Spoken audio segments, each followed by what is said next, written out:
Chapter 14. Light on the blessing and dignity of work. That labor is life is a principle pregnant with truth, and one which cannot be too often repeated or too closely studied and practiced. Labor is so often regarded as an irksome and even degrading means of obtaining ease and pleasure, and not as what it really is, a thing happy and noble in itself. The lesson contained in the maxim needs to be taken to heart and more thoroughly learned. Actively, both mental and physical, is the essence of life. The complete cessation of life is death, and death is immediately followed by corruption. Ease and death are closely related. The more there is of activity, the more abounding is life.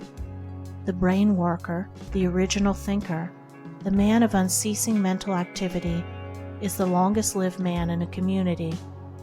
The agricultural laborer, the gardener, the man of unceasing physical activity, comes next with lengthened years.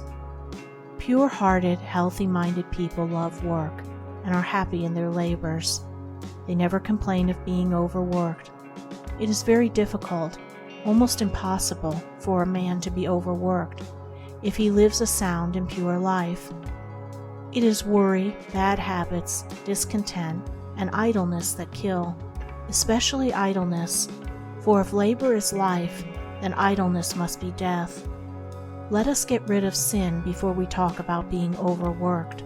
There are those who are afraid of work, regarding it as an enemy, and who fear a breakdown by doing too much. They have to learn what a health-bestowing friend work is. Others are ashamed of work, looking upon it as a degrading thing to be avoided.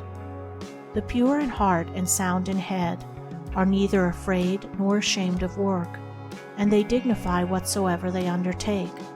No necessary work can be degrading, but if a man regards his work as such, he is already degraded, not by his task, but by his slavish vanity. Man hath his daily work of body and mind appointed, which declares his dignity. The idle man who is afraid of work, and the vain man who is ashamed of it, are both on the way to poverty, if they are not already there. The industrious man who loves work, and the man of true dignity who glorifies work, are both on their way to affluence, if they are not already there. The lazy man is sowing the seeds of poverty and crime. The vain man is sowing the seeds of humiliation and shame. The industrious man is sowing the seeds of affluence and virtue. The dignified worker is sowing the seeds of victory and honor. Deeds are seeds, and the harvest will appear in due season. There is a common desire to acquire riches with as little effort as possible, which is a kind of theft. To try to obtain the fruits of labor without laboring is to take the fruits of another man's labor. To try to get money without giving its equivalent is to take that which belongs to another and not oneself. What is theft but this frame of mind carried to its logical extreme? Let us rejoice in our work. Let us rejoice that we have the strength and capacity for work, and let us increase that strength and capacity by unremitting labor. Whatever our work may be, it is noble, and will be perceived by the world as noble, if we perform it with a noble spirit. The virtuous do not despise any labor which falls on their lot, and he who works and faints not, who is faithful, patient, and uncompromising, even in the time of poverty, he will surely at last eat of the sweet fruits of his labor.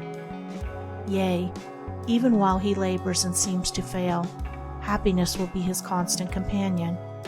For blessed is the man that has found his work. Let him ask no other blessedness.